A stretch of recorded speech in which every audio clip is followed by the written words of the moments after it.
नमस्कार, मैं विनीता चतुर्वेदी और आप देख रहे हैं एनसी न्यूज़ भारत। संसद के मानसून सत्र के दौरान मंगलवार को भी विपक्षी सांसदों का प्रदर्शन जारी रहा। विपक्ष का आरोप है कि सत्र शुरू होने के बाद से अब तक ना तो प्रधानमंत्री सदन में आए और ना ही केंद्रीय मंत्री अमित शाह। विपक्ष 20 जुलाई को हुए कथित लाठीचार्ज के मुद्दे पर गृह मंत्री से सदन में जवाब देने की मांग कर रहा है। इस बीच समाजवादी पार्टी की सांसद डिंपल यादव ने आंदोलन से जुड़े मामलों को लेकर सरकार पर गंभीर सवाल उठाए। उन्होंने कहा है कि आंदोलन समाप्त कराने के दौरान सरकार की ओर से भरोसा दिया गया था कि किसी भी छात्र या छात्रा के खिलाफ एफआईआर दर्ज नहीं की जाएगी। डिंपल यादव ने कहा, आंदोलन खत्म ही इस बात पर हुआ था कि किसी भी हमारे बच्चे पर, बेटियों पर एफआईआर नहीं होगी, तो आखिरकार एफआईआर हुई ही क्यों?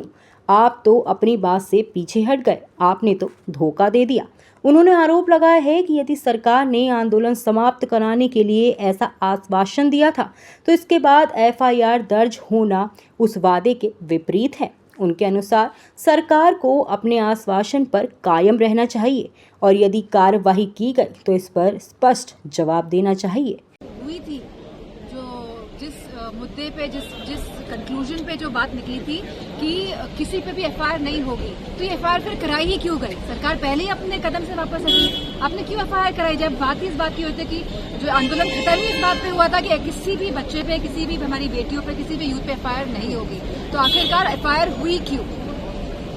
आप तो अपनी बात से पीछे हट गए ना, आपने तो धोखा दे दिया ना पूरे यूथ को।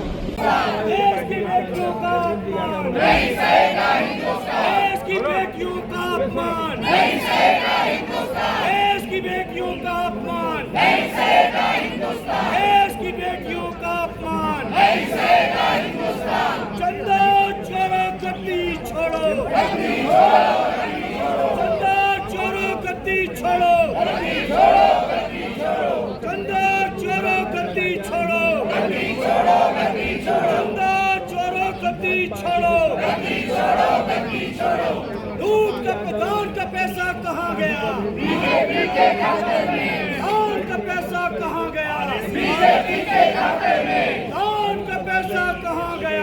इसी के साथ डिंपल यादव ने वित्तीय पारदर्शिता को लेकर भी सवाल उठाए।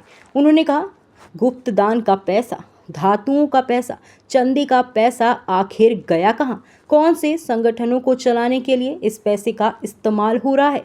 प्रश्न इस बात का है। डिंपल यादव के इन बयानों के बाद आंदोलन के दौरान सरकार और प्रदर्शनकारियों के बीच हुए कथित समझौते तथा उसके पालन को लेकर राजनीतिक बहस तेज होने की संभावना है।